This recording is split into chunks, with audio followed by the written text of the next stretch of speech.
Hola, buenas tardes, ¿cómo están todos ustedes?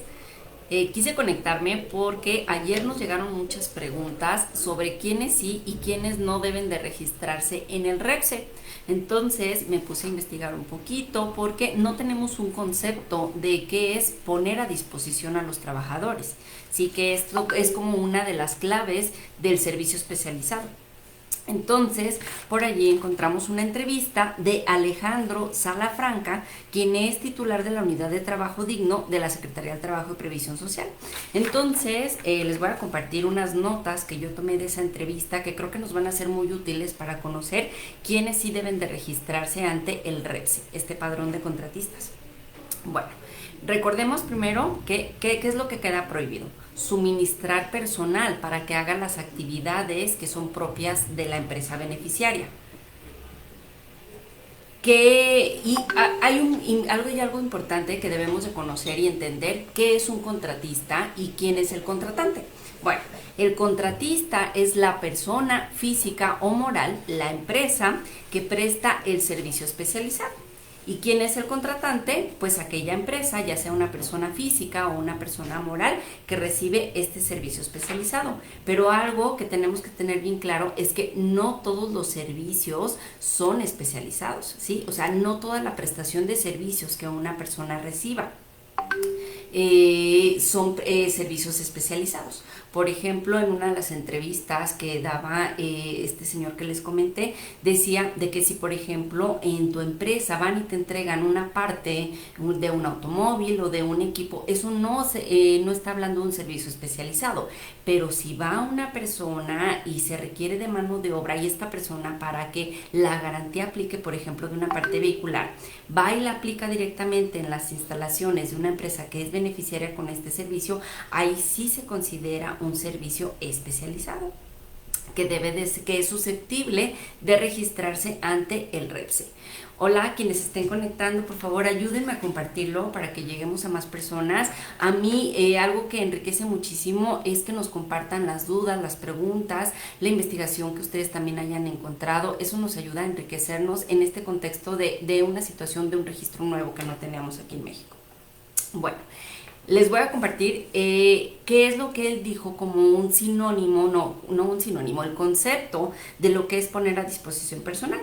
Y él dijo que es brindar servicios especializados para cuya realización se envían trabajadores a realizarlos en beneficio de la empresa beneficiaria, independientemente de quién supervise los trabajos. Es decir, no importa si son supervisados los trabajos por el patrón, que es el contratista, o por el beneficiario, que es el contratante, pero siempre y cuando se utilice una mano de obra de ese contratista, es decir, que para dar ese servicio especializado él esté enviando trabajadores a disposición, eso es ponerlo a disposición, trabajadores para brindarlo en las instalaciones o en el espacio del cliente. Entonces, ese tipo de servicios, esa empresa sí va a tener que registrarse ante el REPSE, ¿ok?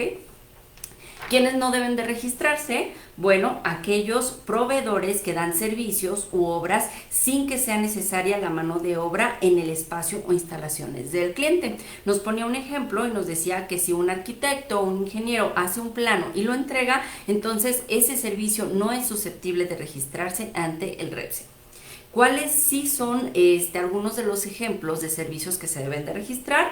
Por ejemplo, una empresa, una persona física o moral que a través de trabajadores se dedique a instalar un comedor que dé servicio dentro de las instalaciones de la empresa cliente. Ese servicio sí se debe de registrar. El servicio de vigilancia de una empresa, el servicio de limpieza dentro de una empresa y bueno, el ponerlo a disposición nos hablaba que no necesariamente tiene que ver con la subordinación. Tiene que ver con que sea un trabajador ajeno a tu compañía quien te dé un servicio, para lo cual es necesario hacerlo a través de una persona. Es decir, que esa empresa que te va a brindar el servicio te esté enviando trabajadores propios de esa empresa a brindarte el servicio en tus instalaciones. ¿Qué notas son importantes aquí? Que Reafirmamos que cuando el servicio especializado requiere para poder brindarlo, para poder ser llevado a cabo, que lo hagan personas distintas a las de la empresa que recibe el servicio. Y por supuesto, recordemos algo súper importante, que tiene que ser, para que sea especializado, tiene que ser una actividad diferente al giro principal de la empresa que está recibiendo ese servicio. Nos ponía ejemplos de algunas empresas que no son susceptibles de registrarse. Las de mensajería, pero sin embargo nos hablaba de que hay un espacio, un área importante de la mensajería, cuando hay empresas que tienen un volumen tan grande de empaquetado o de envíos, que entonces las empresas de mensajería sí ponen a disposición en las instalaciones del cliente personal propio para que durante toda la jornada laboral ellos estén empaquetando o etiquetando. Entonces ese tipo de trabajo, ese tipo de labor, ese tipo de servicio especializado sí sería susceptible de ser registrado ante el REPSE. Nos ponía otro ejemplo, por ejemplo, del transporte. Nos comentaba que el servicio de transporte, cuando tú tienes a tus choferes que manejan tus camiones y van y dan servicio, por ejemplo, el transporte personal, entonces no es un servicio susceptible de ser registrado porque no lo estás poniendo a disposición, ¿sí? Lo estás haciendo con tus choferes, con tus camiones. ¿Ok? Lo que sí no se debe hacer, que nos comentaba, es que, por ejemplo, si tienes un servicio de camiones, subcontratar el servicio de choferes, porque si tú estás dando un servicio de transporte a través de tus camiones, pues es una de tus actividades principales o tu actividad principal. Entonces, allí no es válido que se subcontrate servicio de choferes porque es incompatible, porque sí es tu actividad principal.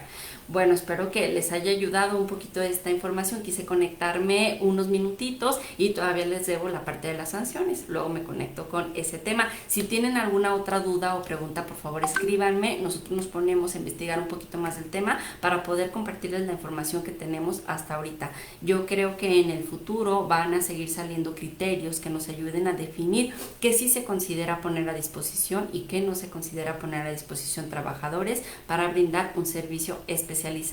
Que tengan todos un excelente día y buen fin de semana. Chao.